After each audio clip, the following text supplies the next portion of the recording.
اگر آج 1973 Constitution is the undisputed unanimous Constitution of Pakistan, تو وہ صرف اس لیے جناب اسپیکر کہ اس ہاؤس میں قائد عوام شہید ذوالفقار علی بھٹو کے وقت تمام سیاسی جماعتوں نے ایک ہو کے وہ آئینی ترمیم پاس کروایا، اور اس کنسنسس کی وجہ سے وہ کوئی آمر بھی آئے، وہ کوئی سیاستدان بھی آئے، وہ چاہے بھی صحیح تو وہ 1973 کانسٹیٹیوشن کی وہ کنسنسس نہیں توڑ سکے۔ جب مسلم لیگ نواز نے، جب پاکستان پیپلز پارٹی نے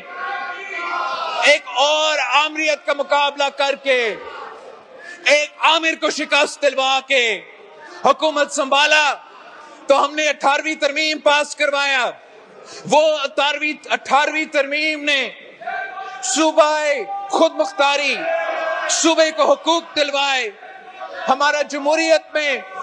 فنڈامنٹل ریفارمز لے کر آئے، اور وہ کنسنسس کی وجہ سے اس 18th امینڈمنٹ میں اتنا طاقت ہے کہ جناب اسپیکر کسی کا باپ بھی چاہے وہ 18ویں ترمیم کو ختم نہیں کر سکتے، آج دن تک ختم نہیں کر سکتے۔ اور وہ اس لیے کہ اس 18ویں ترمیم پہ نہ صرف پیپلز پارٹی کی دستخط ہے، مسلم لیگ نواز کا دستخط ہے، مگر تمام سیاسی جماعتیں اتفاق رائے کے نتیجے میں وہ آئینی ترمیم لے کر آئے۔ 26th امینڈمنٹ کا کنسنسس میں نے آپ کو بتایا۔ آج بھی جو ہم آئینی ترمیم لے کر آ رہے ہیں، اکثریت تو ہمارے پاس ہے، وہ کنسنسس ہم نہیں بنا سکے۔ یہ افسوس کی بات ہے کہ جب یہ آئینی ترمیم میرے پاس آیا، حکومت وقت نے یہ فیصلہ کیا کہ ہم نے یہ تبدیلیاں لے کر آنے ہیں، تو انہوں نے پاکستان پیپلز پارٹی سے رابطہ کیا۔ جب حکومت ایک ترمیم لے کر آتی ہے تو اس کا مطلب یہ ہے جناب اسپیکر کہ انہوں نے دفاع ادارے سے مشورہ کر کے یہ فیصلہ کیا کہ دفاع دنشے میں کوئی ترمیم، کوئی اصلاحات آ رہے ہیں۔ جب حکومت کوئی ترمیم لے کر آتے ہیں، اس کا مطلب ہے کہ انہوں نے عدالتوں سے، ججز سے، لائر سے اپنا لیگل ایسپیکٹس کو دیکھ کے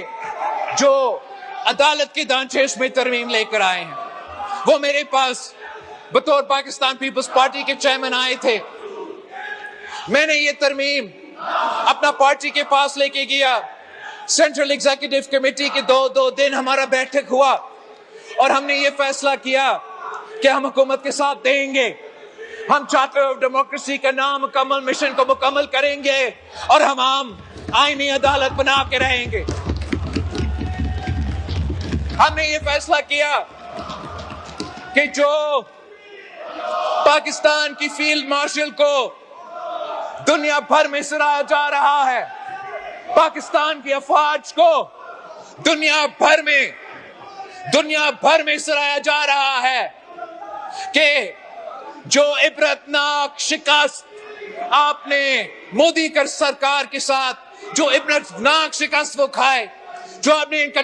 6 جہاز گرائے ہیں، اس کا نتیجے میں آپ کو دنیا میں پہچان ملا ہے، آپ کو قوم کو طاقت ملا ہے، اور ہم اس طاقت کو، اس عہدہ کو آئینی کور دینے جا رہے ہیں۔ اس کانٹیکس میں پاکستان پیپلز پارٹی نے یہ فیصلہ کیا کہ پاکستان جنگ کے حالات سے گزر رہا ہے۔ ایک طرف ہم نے بھارت کو شکست دلوایا، تو دوسری طرف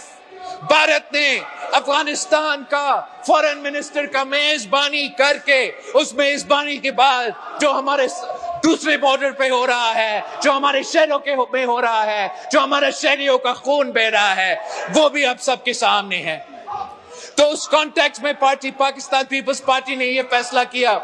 کہ جو حکومت کی ریکمنڈیشنز ہے 243 کے لحاظ سے، آرٹیکل 243 کے لحاظ سے، اس پہ بھی پاکستان پیپلز پارٹی نے فیصلہ کیا کہ ہم حکومت کے ساتھ دے رہے ہیں اور انشاءاللہ تعالی آج کے بعد ان کا یہ آئین کی جو ریکمنڈیشنز ہے، جو ترمیم ہے، انشاءاللہ وہ پاکستان کا آئین بنے گا۔ مناسب ہوتا کہ دوسری سیاسی جماعتیں خاص طور پہ جو اپوزیشن سے تعلق رکھتے، جو اپنے آپ کو کہتے ہیں کہ یہ اپوزیشن اس ملک کا اپوزیشن کا کردار ادا کر رہے ہیں، اپوزیشن کا کام صرف یہ نہیں ہے کہ وہ اپنے لیڈر کے لیے رونا دھونا کرے، اپوزیشن کا کام صرف یہ نہیں ہے کہ کسی ایک قیدی کو اپنے رہا کروانا ہے، اپوزیشن کا کام یہ ہے کہ ہمیں اکاؤنٹیبل رکھے۔ اپوزیشن کا کردار ہے لیجسلیشن میں۔ میں بطور پاکستان پیپلز پارٹی کا چیئرمین اپنا فرض جتنا ہو سکا میں نے ممکن پورا کر دیا، مگر اپوزیشن کا بھی کام تھا کہ وہ بھی ان کمیٹیز میں بیٹھتے، وہ بھی مجھے بتاتے کہ بلاول صاحب آپ سے یہ رہ گیا، آپ کا یہ تجویز غلط ہے، وہ اپنا مثبت انپٹ دے دیتے۔ جیسے ہم نے 26th امینڈمنٹ میں ان کا انپٹ انکارپوریٹ کیا تھا،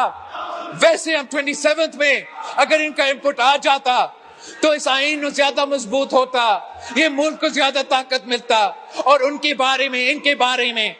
ایک بہتر امپریشن جاتا پاکستان کے عوام کے سامنے، ملک اور قوم کے سامنے۔ میں بتانا چاہوں گا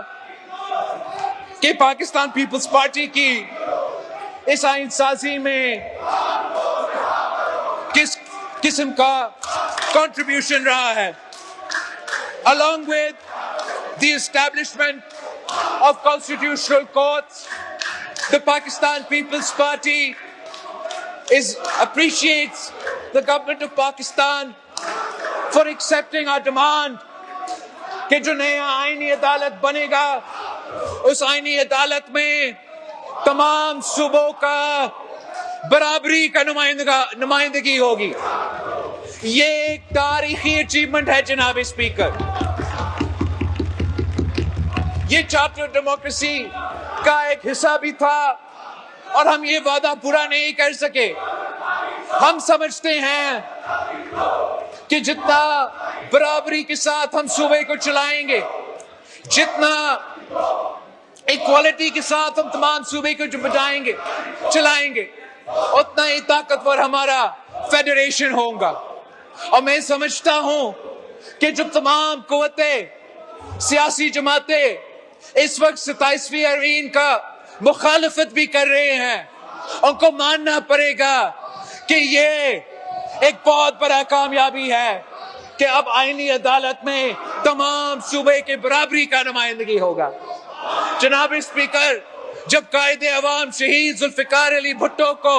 تخت دار پہ چڑھایا گیا، ان عدالتوں نے عدالتی قتل کیا تھا، تو اس وقت اس بینچ پہ برابر کا نمائندگی نہیں تھا، اور اس ملک میں پاکستان میں ایک بہت برا امپریشن کیا، جس کی فیصلے کے نتیجے میں ہمارے وفاق کی بنیادیں ہل گئے تھے کہ ایک لڑکانوں کے وزیر اعظم کو سزائے موت کا سزا سنایا گیا، اور اس سزا میں جو تمام صوبے کی نمائندگی تھی، کسی ایک صوبہ کا اکثریت تھا، اور نہ صرف وہ فیصلہ غلط تھا، نہ صرف اس فیصلے کو ہم کنڈیم کر سکتے تھے، مگر جو ان کا اثرات وفاق پہ تھے ہم آج تک بھگت رہے ہیں۔ ہم وہ ایک غلطی آج ہم وہ غلطی درست کرنے جا رہے ہیں، چاہے وہ اچکزئی صاحب ہو یا کوئی ایسا سیاستدان ہو جو صوبائی خود مختاری میں بات کرتے آ رہے ہیں، جو صوبے کے حقوق پہ بات کرتے آ رہے ہیں، ان کو ماننا پڑے گا، کہنا پڑے گا کہ ہم نے یہ بہت بہت بہت تاریخی کامیابی حاصل کی ہے کہ جب آئینی بارے کے فیصلے ہوں گے اب تمام صوبے کے برابر کی نمائندگی کے نتیجے میں ہوں گے۔